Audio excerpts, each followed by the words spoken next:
let's start things off with the highest graded, at least in my view, and the highest projected offensive line prospect, and that is left tackle Liam Eichenberg. So just kind of give your overall impression of Liam, how he's developed, and kind of what you see from him when you break down the tape. Yeah, I mean, dating back to 2009 with Zach Martin at left tackle, Notre Dame, the man manning left tackle for Notre Dame has been a first-round selection. So there's obviously a lot of pressure that goes into playing left tackle at Notre Dame over the last dozen years here. So for a guy like Liam Eichenberg, I think that there's varying opinions on him. I've heard some people with first-round grades on him. I've heard some people somewhere into day two. For me, he's just that super consistent guy that he's not going to pop off at you. And most of the time, you don't want offensive linemen to really pop out at you, right? Like you want to not be able to notice those guys. For him, I think that he hits all the thresholds that you talk about from a scouting perspective with the size, length, arm length. I think he's a suitable enough athlete. For me, I think that there are maybe some reservations athletically. I don't think he's the most dynamic athlete of all time. I have him graded as a second-round pick, which I think that when you're talking about raw grades versus positional value, me saying a offensive tackle having an early second-round grade means that when you boost the fact of like, hey, he plays left tackle, obviously one of the more paramount positions on the football team outside of the quarterback position, then we're talking about a borderline first-round prospect. I don't think that he is anywhere to the degree of a Ronnie Stanley or a Mike McGlinchey, but I keep comparing him to Riley Reif, who's been in the NFL forever, who's a very rock-solid left tackle for a long time. And NFL teams are going to clamor for that, and they're going to want that. So for me, I think Liam has a very good shot of finding a spot in the first round. But I think that there is a little more back and forth because for the NFL draft side of everything, like everyone always says it only takes one team to fall in love with you. That is absolutely correct. But if you get past that team, then you're talking about a potential little bit of slide, right? Like that is kind of the guessing game a little bit. So I think Liam has a very good chance of going round one, but I wouldn't be surprised if it's early second when all is said and done, just because I think that there's some people are just going to look at him and say, like, I don't know if there's a ton of upside, but when you look at Liam Eichenberg, you know that he's a steady, consistent contributor that could play probably left, and even though he only played left tackle in Notre Dame, could probably play in multiple spots on the offensive line as well. And you talked about the last two left tackles that get drafted, and that would be obviously Ronnie Stanley was the number 6 pick in the 2016 NFL draft, and then Mike McGlinchey was the number 9 pick in the 2018 NFL draft. When you compare McGlinchey or Eichenberg to those two guys, it's interesting you say that he's not the prospect that those guys are. And there's no one that views him as the prospect that those guys are. Right. But for me, however, I graded his 2020 season, right? And that's different from a draft evaluation, the projection. But I thought he was a better player in 2020 than McGlinchey was in 2017 and Stanley was in 2015. And the biggest reason for that is what you hit on, consistency. He doesn't have the highlight tape blocks that they had, especially McGlinchey in the run game. But he is about as steady. He is Zach Martin to me as far as steadiness. Different players, but the steadiness. Maybe he's not as sexy, but that steadiness. And that is something that people like us, analysts and people like you guys, the draft people, and even, head coaches, but offensive line coaches are going to love that about him, in my opinion, which is going to make the draft discussions really, really interesting because the scouts are going to love that guy that ran the 4.95, or the guy with the 36-inch arms. But the offensive line coach is going to be like, yeah, but that guy makes blocks. And that's so when you compare him to McGlinchey and Stanley, what is it that you see or don't see from Eichenberg that he doesn't project as high as those two other players? So for me, when you're talking about the offensive tackle position, what scouts, NFL teams, evaluators really clamor for and they get excited about is you always talk about these thresholds and these athletic traits that people want to see so far. This arm length, 34 plus inches, this height, 6'5 plus.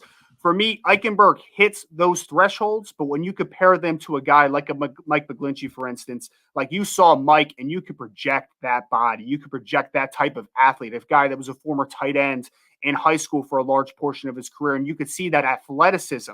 And when they're playing against guys like Myles Garrett's of the world who are just, made on different planets and just aliens, basically, these guys that are 6'5 plus, super flexible, super athletic, it is important for the guys that are counteracting them to have those type of traits. Because when you think about who have been the best offensive tackles in the league over the last few years specifically, like let's just go in a small scope, not even a larger scope. We're talking about Tyron Smith, Teron Armstead, Lane Johnson. Like these dudes aren't just, technicians and solid, because they're always going to be those guys that can be, like the David Bakhtiari or the Riley Reif that I kind of compared Liam to.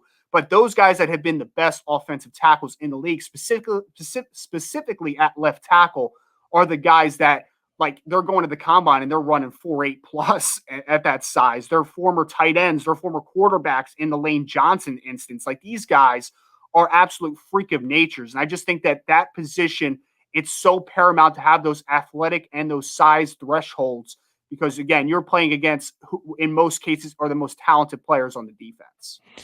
Are there any teams that you see kind of when you get down to like that 20 range to like 20 to 35, which is where I could kind of see Liam falling, or not falling, but fitting? Are there any teams that you kind of have your eye out for that you could see maybe a fit there where it's a left tackle needy team that has a quarterback that they just need to protect? Because I think when you get into that 20 to 30 range, the sexy players are gone. You're now looking for more of a steady, maybe he won't be an 8-time All-Pro, but he's going to be a 10-year starter and he's going to protect your left tackle. Are there any teams that you could see as potential landing spots for Liam Eichenberg in that 20 to 35 range?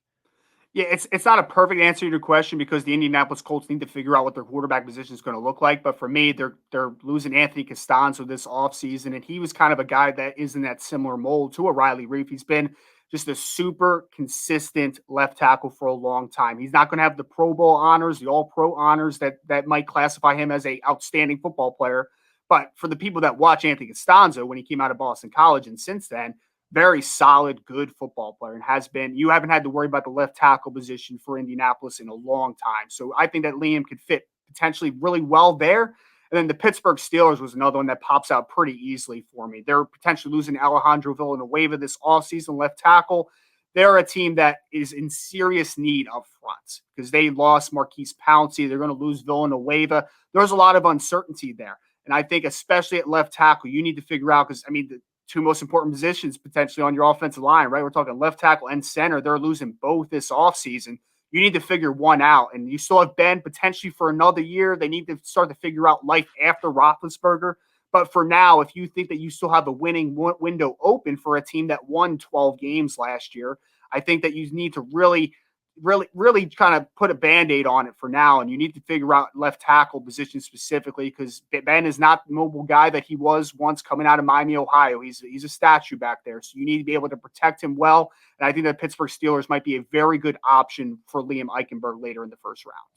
And of course, their last two picks from Notre Dame have worked out pretty well, and Stephon Tuitt and Chase Claypool. So certainly understand the fit there. And he's a Cleveland guy. So I'd be interesting to see how Cleveland people would react to Liam Eichenberg getting picked up by the Steelers.